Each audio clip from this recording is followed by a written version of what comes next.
നിയമലംഘനം നടത്തിയ 34 ഫാർമസികൾക്കെതിരെ നടപടി സ്വീകരിച്ച് സൗദി അറേബ്യ.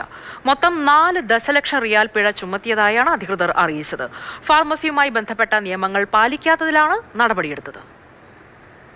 ഇക്കഴിഞ്ഞ ജനുവരി മാസത്തിൽ സൗദിയിലെ general authority for food and drug വിഭാഗം ഫാർമസികളിൽ നിരവധി ലംഘനങ്ങൾ കണ്ടെത്തുകയുണ്ടായി. ചട്ടലംഘനത്തിന്റെ പേരിൽ ശിക്ഷയായി പിഴ ഈടാക്കുകയും സ്ഥാപനങ്ങൾ അടച്ചുപൂട്ടുകയും ചെയ്തു. 34 ഫാർമസികൾക്കാണ് പിഴ ഈടാക്കിയത്.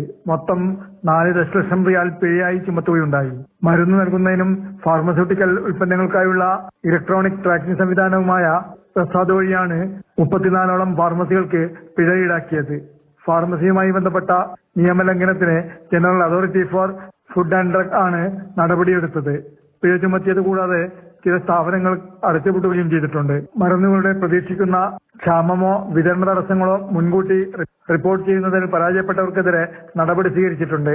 നിർദ്ദിഷ്ട കാലയളവിലേക്ക് രോഗികളുടെ ആവശ്യങ്ങൾ നിറവേറ്റുന്നതിന് ആവശ്യമായ ഏറ്റവും കുറഞ്ഞ സ്റ്റോക്ക് ആവശ്യകതകൾ പാലിക്കുന്നതിൽ പരാജയപ്പെടുന്നത് വലിയ കുറ്റമായാണ് കണക്കാക്കുന്നത്. Mathrubhumi news, Riyadh.